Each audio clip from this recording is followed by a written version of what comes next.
Mereka tak pernah ikut rapat, tak pernah menandatangani kebijakan, tapi hidupnya serasa kebal, seolah negara milik pribadi keluarganya. Di balik nama belakang yang berkuasa, ada gaya hidup yang tak kenal batas.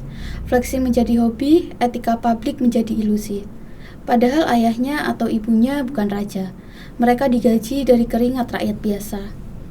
Lalu kita bertanya, apa artinya jabatan publik? Memang diwariskan tanpa rasa malu? Di episode kali ini kita akan membahasnya bersama Mas Yogi. Selamat datang Mas Yogi. Terima kasih ya, selamat sore. Selamat sore. Oke Mas, kita akan membahas sisi lain dari pejabat nih, yaitu anaknya. Anaknya ini termasuk jangan-jangan termasuk pejabat juga ya? Nah itu juga ya, bisa jadi Mas. Tapi jadi gini Mas, pasti kan tidak semua ya. Tapi kita mengambil kisah dari beberapa anak pejabat yang arogan. Kita tahu bahwa jabatan publik itu kan amanah dari rakyat untuk segelintir orang. Tapi kenapa mereka seringkali merasa atau anak-anak pejabat ini memiliki suatu imajinasi bahwa orang tuanya itu adalah raja, bukan pelayan rakyat gitu. Silakan Mas. Ya, pertama itu kan gini ya, cara mendidiknya gimana? Kan itu sebetulnya itu kan anak mau bersikap gimana itu tergantung orang tuanya kan. Kalau orang tuanya nggak pernah didik, nggak pernah ngasih arahan, nggak pernah mendidik dengan baik, dikasih tahu tugasnya orang tua, ayah ini gini loh, mama ini gini loh misalnya, mama itu ini loh melayani rakyat misalnya, mama itu cuman pelayan loh, ayah itu cuman pelayan gitu kan. Dia nggak akan tahu, apalagi hidupnya dimanja. Pernah ada ini, saya ngalami waktu itu sedang ya inilah kita makan di itu sama seorang pejabat. Kemudian ada anaknya yang usianya SMP kelas 2 kalau nggak salah. Itu perempuan menggelayut ke ayahnya gitu. Terus sama ayahnya dari saku dikeluarkan uang yang sangat banyak sekali. Saya heran kok pegang cash ya tebal segini, waktu 50-an ribu waktu itu, kalau saya perkirakan ya sekitar 10 juta lah mungkin, dari saku, dari tas atau dari saku, tapi dikeluarkan. Tenang aja, nanti papa belikan, katanya gitu, sama mengeluarkan uang. Ini kan nggak mendidik ya. Kita nggak tahu lah, beliau seorang kepala dinas di salah satu kabupaten di Jawa Timur. Itu kan kita tahulah gaji kepala dinas itu berapa. Kemudian mengeluarkan uang segitu besar. Kemudian dia berkata gitu kepada anaknya, tenang aja nanti papa belikan. Apakah itu mendidik gitu? Kalaupun mendidik dari mananya gitu loh ya. Kadang-kadang kita kan nggak sadari, kita cenderung menyalahkan anak, tapi sebenarnya orang tuanya juga berperan begitu. Kadang-kadang anak memang sengaja dibiarkan dikasih gini gitu, namanya anak ya, dia kan nggak tahu ya, apalagi nggak pernah dikasih arahan, ya akan terus saja. Oke Mas, nah dalam kasus anak pejabat yang pamer harta nih, terutama yang viral kemarin, itu ada netizen lah yang mengatakan bahwa yang bertanya sih lebih tepatnya, apakah ini tuh kesalahan personal atau memang tanda bahwa banyak lembaga negara gagal dalam mendidik karakter seorang anak gitu. Nah itu gimana Mas? Ya, kalau lembaga negara mungkin nggak punya tanggung jawab itu ya, tapi kan tanggung jawab itu pada orang tua. Makanya ada itu kan yang Gubernur Jawa Barat Bang Deddy Mulyadi ya, itu kan anak yang bermasalah itu masukkan ke barak militer. Itu ya kalau saya pribadi setuju. Dan yang bermasalah bukan hanya orang-orang rakyat jelata aja, anak pejabat pun masukkan juga gitu loh. Kayak misalnya yang tempo hari siapa itu ya, yang pokoknya dia anak pejabat lah yang bertindak arogan, ya masukkan juga, jangan hanya anak orang kecil, masukkan ke barak. Karena apa? Karena ya karakter kan harus dibangun dengan salah satunya dengan kedisiplinan ya. dengan cara berpikir dan seterusnya.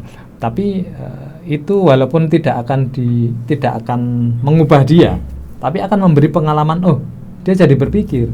Karena kalau merubah karakter seseorang kan nggak bisa ya hanya dalam waktu sekian waktu, dalam waktu singkat, harus panjang. Karena itu secara pribadi saya setuju begitu, model-model begitu. Kenapa? Agar orang benar-benar punya shock terapi minimal. Oh, saya nggak boleh berbuat begini, saya nggak boleh berbuat begitu. Makanya saya kebetulan pernah tinggal di luar. Saya nggak pernah lihat di negara itu ada anak usia SMA itu kelayapan. Kalau kita kan lihat kalau sore-sore pada nongkrong, pada apa, malam-malam kadang nongkrong, gitaran apa. Di sana nggak pernah ada. Anak ya sekolah pulang ke rumah, nggak pernah Anda temukan ada yang berkeliaran nggak jelas. Nah, karena itu saya kira lembaga negara mungkin tidak bertanggung jawab, tapi ada kebijakan-kebijakan yang membuat gimana caranya agar anak ini bisa mendapatkan ruang untuk belajar karakternya. Kita pendidikan di sekolah aja kan nggak ngomongnya aja karakter, tapi kan belum tentu terjadi. Nah, misalnya gini, salah satu kebijakan yang bagus misalnya semua anak SMA berasrama, itu kan bagus. Walaupun nanti kita pikirkan lagi ya gimana ngasramakannya, tapi kan itu salah satu kebijakan yang bagus. Kenapa tidak membiarkan anak-anak berkeliaran, memberi dia ruang di dalam sekolah, memberi ruang kreativitas, memberi ruang yang lebih luas untuk menyalurkan energinya daripada dia kemudian berkeliaran nggak jelas. Nah, itu kebijakan-kebijakan yang diambil oleh pemerintah bisa mendorong untuk paling tidak membuat opsi-opsi pengembangan karakter ya. Jadi bukan hanya ngomong tapi benar-benar dijalankan. Dan salah satunya misalnya kita bisa contoh apa yang dilakukan oleh Dedi ya. Oke, bicara tentang pendidikan nih Mas, saat ini kan pendidikan politik untuk anak-anak ini ya sekedar memberikan informasi lah bahwa pemerintah atau orang-orang yang menduduki jabatan publik itu adalah pelayan rakyat, sehingga sebagai anak pun juga tidak bisa semena-mena gitu loh. Nah, itu kan sepertinya belum ada nih Mas. Kalau menurut Mas Yogi sendiri gimana Mas? Iya, sebenarnya kalau pendidikan politik kita dari sederhana kayaknya itu semestinya sudah ya. Cuman kan karena kesadaran itu yang ditanamkan nggak sampai ke filosofinya. Jadi misalnya kita di kelas milih ketua kelas di SD ya. Sejak SD kan ada itu pemilihan ketua kelas. Itu sebenarnya kan belajar salah satunya bermusyawarah mufakat ya. Kalau musyawarah mufakat nggak bisa mungkin voting, demokrasi kan. Kemudian tapi kita coba lihat filosofinya nggak pernah nyampe bahwasanya ketua kelas itu melayani, jangan-jangan lebih bagus kelas loh daripada negara. Kalau di kelas, ketua kelas itu yang apa? Yang melayani kelasnya, ngambil kapur, ngomong ke guru, Bu jam kosong apa, dia harus bertanggung jawab kan. Dididik itu sebenarnya ada tanggung jawab, ada musyawarah, ada mufakat, ada macam-macam segala macamnya. Itu pendidikan politik sederhana. Tapi begitu semakin ke atas kan semakin nggak jelas. Sudah di bawah bagus misalnya, oke, tugasnya ketua kelas melayani dan melindungi dan mengatur seluruh kelas ketika guru nggak ada misalnya. Tapi semakin ke atas, jadi raja, nggak lagi melayani tapi malah minta dilayani. Jadi filosofisnya nggak terbawa sampai ke ini ya, nggak terbawa sampai ke skala yang lebih besar. Makanya ini dalam hal ini saya melihat bahwasanya sebaiknya di level SMA itu ada mata pelajaran filsafat seperti di negara-negara Skandinavia itu kan ada. Makanya ada Justin Gardner itu kan guru filsafat di sekolah menengah atas ya, kayak gitu-gitulah. Saya kira itu untuk membuat anak-anak itu punya dasar berpikir logik ya. Kenapa? Karena ya selama ini pragmatis saja, gimana sekolah, lulus, kerja gitu aja. Dia nggak punya kedalaman. Oke, kembali lagi ke anak pejabat tadi, Mas. Lantas apa bahayanya nih bagi negara kalau misalkan anak pejabat ini hidup seolah-olah kebal hukum, merasa lebih tinggi dari rakyat yang membayar gaji orang tuanya, Mas? Nah, itu dia. Karena orang tuanya pun kan gitu, dia merasa bisa membeli ya, bisa membeli mohon maaf, oknum-oknum polisi, bisa membeli oknum-oknum jaksa, bisa membeli oknum-oknum hakim. Jadi dia akan demi anak akan melakukan apa saja untuk menyelamatkan anaknya. Kalau anak kecelakaan, dia akan bayar, mungkin bisa menyiapkan uang berapapun asal anaknya bisa aman. Untuk anaknya, misalnya anaknya kena obat terlarang, dia akan melakukan apapun, akan membayar berapapun agar anaknya bisa pulang misalnya. Nah, itu kan membuat si anak juga berpikir, wah ngapain bokap gue kaya gitu kan, bisa beli itu kita beli semua itu. Nah, makanya dulu pernah kita lihat si anak siapa yang petugas pajak itu, pegawai pajak, Rafael Alun ya. Rafael Alun itu gimana gestur dia ketika ditangkap kemudian diumumkan ke publik. Dia kan tidak merasa, gesturnya tidak menampakkan dia menyesal, tidak menampakkan dia takut, cemas, enggak. Dia justru menampakkan diri sebagai seolah-olah arogansi.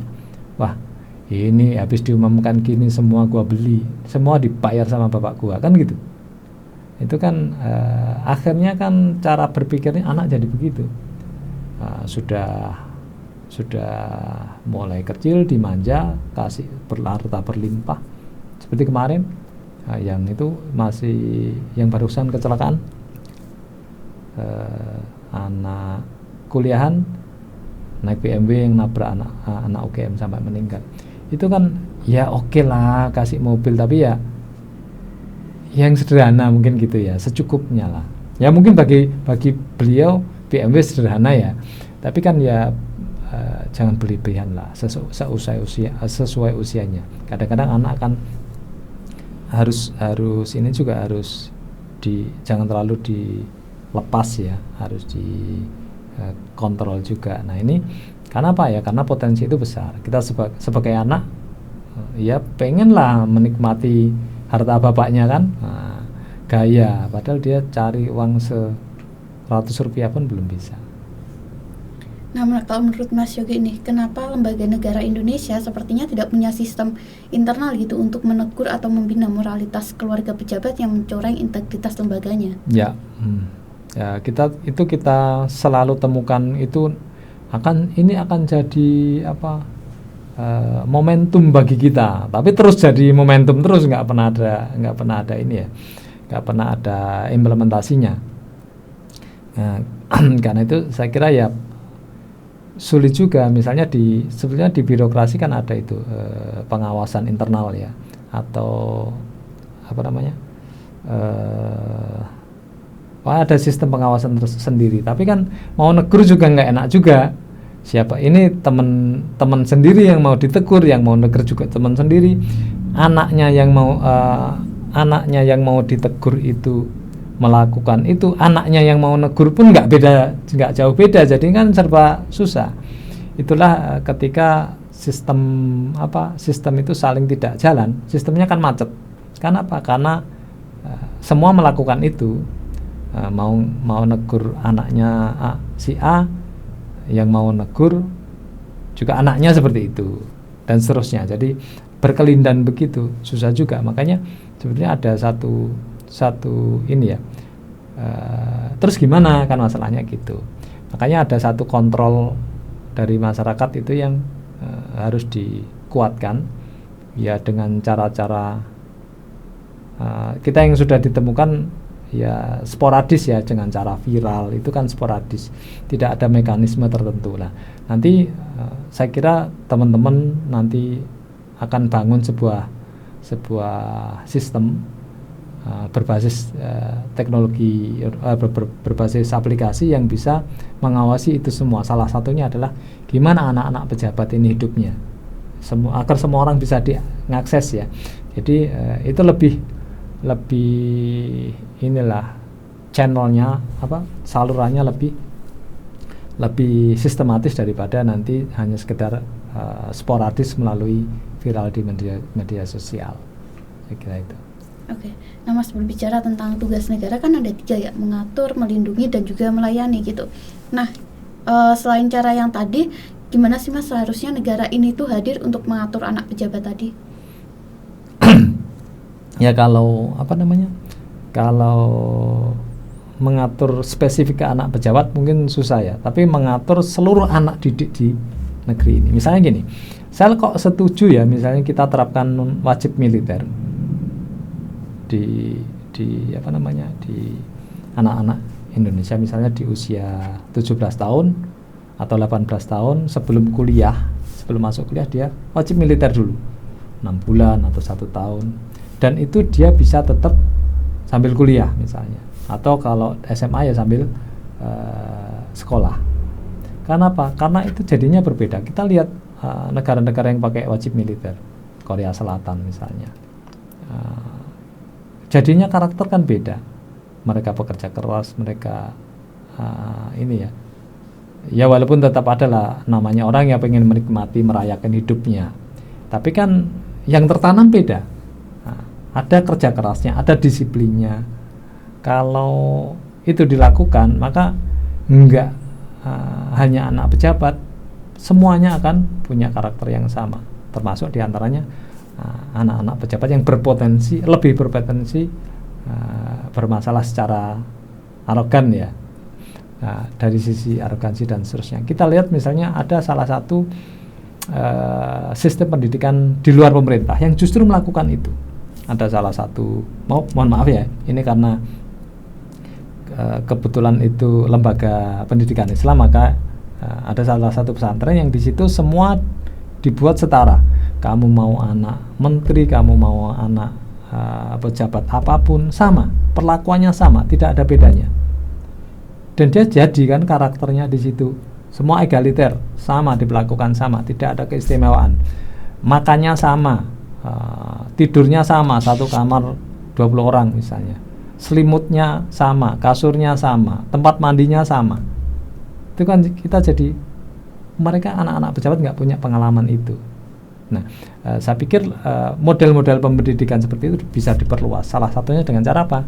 Dengan cara ya kalau takut sama istilah wajib militer ya apalah gitu ya, carikan istilah yang nggak ada istilah militer. Karena kita itu kadang-kadang kalau istilah militer gitu, wah militeristik. Anak-anak dimasukkan ke barak militer, wah ini dimiliterisasi. Ya enggak juga kan, namanya mendisiplinkan kan, kenapa harus alergi dengan istilah militer gitu. Ya sudahlah, kalau alergi sama istilah militer wajib dicarikan istilah lain. Tapi konsepnya itu membuat anak disiplin, membangun karakternya selama paling enggak minimal 6 bulan. Kira itu. Baik, terima kasih Mas Yogi untuk episode kali ini. Kita akan bertemu lagi nih kayaknya di episode selanjutnya. Kami dari Partai Ek pamit. Terima kasih.